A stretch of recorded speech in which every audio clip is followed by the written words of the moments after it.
So today we are talking about archetypes. Might sound like a strange or foreign word, but I'm pretty sure you've seen them before. You probably just didn't know what they were called.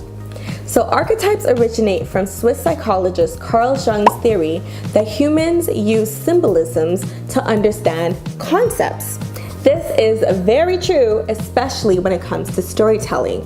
Strong brands are built on archetypes because each archetype has its own personality, attributes, and core values that they align themselves with.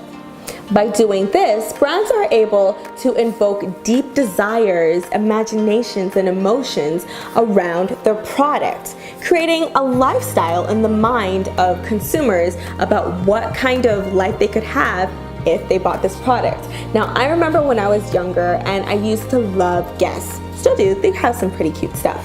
And so I would follow these posters and admire these posters and their commercials, and I was like, oh, if I could just get my hands on some Guess gear, then I'd be, one of those gorgeous girls in the posters.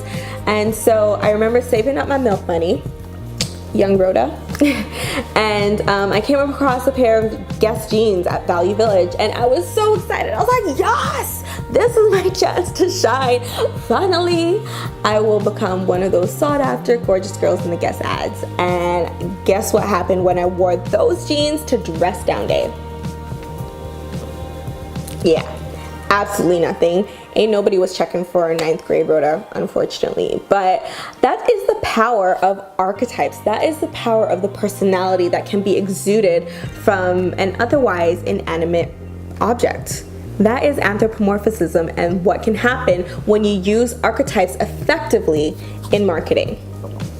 So when you hear the word Nike, what comes to mind?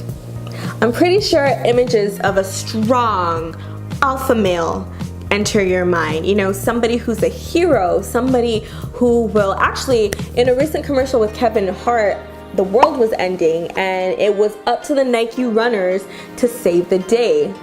They basically put on their kicks and started running and changed the rotation of the earth or something crazy like that, and save the day. Literally heroes. Nike would strongly align with the hero archetype because that and what they exude in their brand aligns perfectly with what the characteristics of a hero are. Strong, resilient, of honor and taking on responsibility. If I mention Dove, on the other hand, what comes to mind?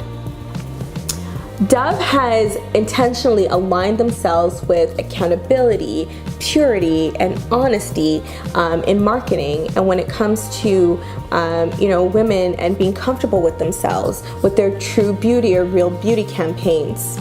Dove is a brand that would fall under the innocent archetype because of everything that they're connected with and the campaigns and the messaging and their marketing that they've been sending out. The hero and the innocent are just 2 of the 12 of Jung's archetypes. So go through and figure out what best aligns with what you stand for, the principles that your brand stands for.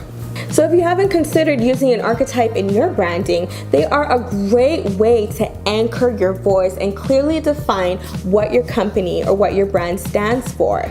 This is another way to differentiate yourself from everybody else in your niche and to become clearly identifiable for your customers.